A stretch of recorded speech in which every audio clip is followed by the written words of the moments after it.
நிச்சயமாக சொல்றேன், எல்லா மக்களுக்கும் தொலைக்காட்சிகள் பத்திரிகை ஊடகங்கள் மேல இருக்கின்ற நம்பிக்கை நிச்சயமாக போயிடும்.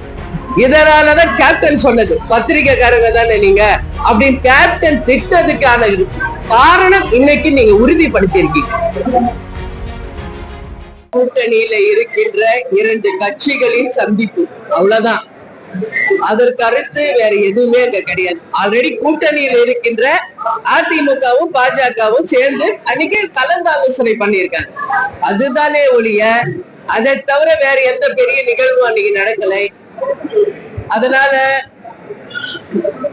அந்த நிகழ்வை நாங்க ரொம்ப ரொம்ப சாதாரணமான ஒரு நிகழ்வா தான் பார்ப்போம். இல்ல அந்த கூட்டத்தில் கூட அந்த கூட்டத்தில் கூட புரியலைங்க.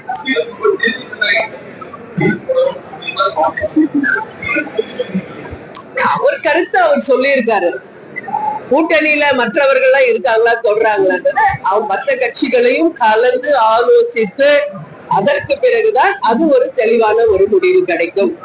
அதனால அவர் கருத்தை அவர் சொல்லியிருக்காரு. இப்போதைக்கு பாஜகவும் அதிமுக மட்டும்தான் கூட்டணி. அந்த 2 தலைவர்களுடைய அன்னைக்கு ஒரு ஆலோசனை கூட்டம், அவ்வளவுதான் நீங்க நடந்திருக்கு.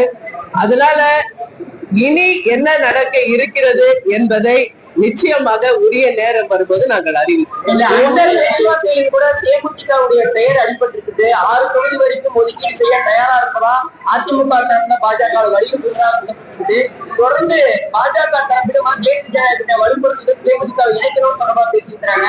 இது தொடர்பாக உங்களுடைய ஆக்ஷன் என்ன? நீங்க அடுத்த கட்டமா என்ன நகர்வதற்கு போக திட்டம்? முதல்ல அன்னைக்கு வந்த அந்த நிகழ்ச்சி யார் பத்திரிகையாளருக்கு கொடுத்தாங்க அதை எனக்கு நீங்க தெளிவுபடுத்தணும். யார் பத்திரிகையாளர்களுக்கு அன்னைக்கு இந்த கட்சிக்கு தந்த சீட்டு என்று அதிகாரப்பூர்வமாக யார் பத்திரிகையாளர்களுக்கு தந்தாங்க என்றதை முதலில் பத்திரிகையாளர்கள் எனக்கு பதில் சொல்லுங்க. அதற்கு பிறகு உங்க கேள்விக்கு நான் பதில் சொல்றேன். யார் உங்களுக்கு கொடுத்தா பதில் சொல்லணும். நீங்க வெறும் கேள்வி கேட்பது மட்டும் பத்திரிகையாளர்களுடைய வேலை கிடையாது. யார் அதிகாரப்பூர்வமாக அந்த லிஸ்ட யார் பத்திரிகையாளர்களிடம் கொடுத்தாங்க என்பதற்கான பதில் நீங்க கட்டாயம் சொல்லணும். அப்பதான் அடுத்த கட்ட என்னுடைய பதில் என்னவா இருக்குன்றது உங்ககிட்ட பதிய வைக்க முடியும். 9ஆம் தேதி மாநாடு, அதற்கு நான் கேட்ட கேள்வி பதில் சொல்றேன்.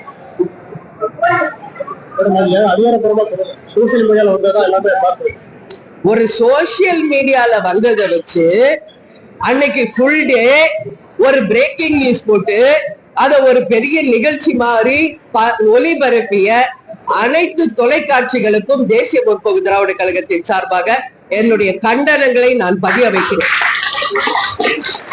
இது கை தட்டுறதுக்கோ எதுக்கோ கிடையாது. யார் உங்களுக்கு அந்த தகவல் கொடுத்தது? யார்?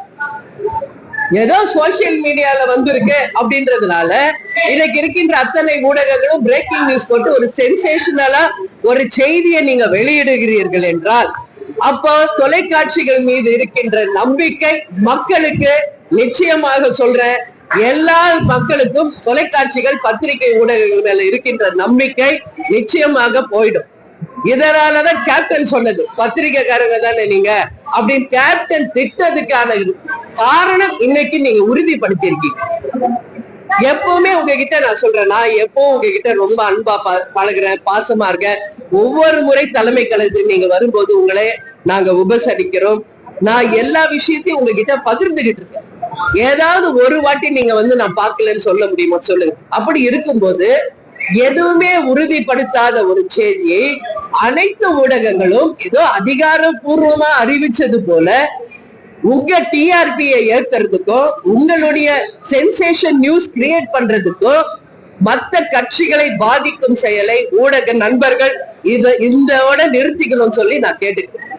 நான் தெளிவா சொல்லிடுங்க, ஜனவரி 9 மாநாடு எங்கள் கூட்டணி யாருடன் என்பதை நாங்கள் தெளிவாக சொல்லுவோம் நான் சொல்லிட்டு இருக்கேன்.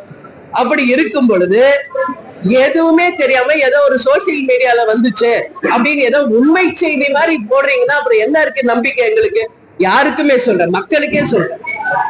இப்போ தங்கம் விலை இப்ப உயர்ந்துச்சு, இப்ப குறைஞ்சிச்சு அப்படின்னு அடிக்கடி ஒரு பிரேக்கிங் நியூஸ் போடுறீங்களே, அதுக்கு இதுக்கு என்ன வித்தியாசம் இருக்கு? என்ன வித்தியாசம் இருக்கு? வருகின்ற தேர்தல் 2026 தமிழ்நாட்டுக்கும் தமிழக மக்களுக்கும் மிக மிக முக்கியமான ஒரு தேர்தல். ஊடக நண்பர்கள் தயவு செய்து பொறுப்புணர்வோடு பொறுப்பாக நீங்க நடந்து கொள்ள வேண்டிய தருணத்துல இருக்கீங்க. யாரோ ஒருத்தர் ரோட்ல போறவங்க, யாரோ ஒரு சோசியல் மீடியால ஏதோ ஒரு யூடியூப் சேனல்ல வர்றதெல்லாம் வச்சுக்கிட்டு உங்க சேனல்ல ஒரு சென்சேஷனல் நியூஸ் கிரியேட் பண்ணோம், உங்க டிஆர்பிய ஏத்தணும்னா தயவு செஞ்சு கேட்டுக்கிறேன், தேமுதிகவை நீங்கள் பயன்படுத்த கூடாது என்பதை நான் தெளிவாக இந்த நேரத்தில் பதிய வைக்கிறேன்.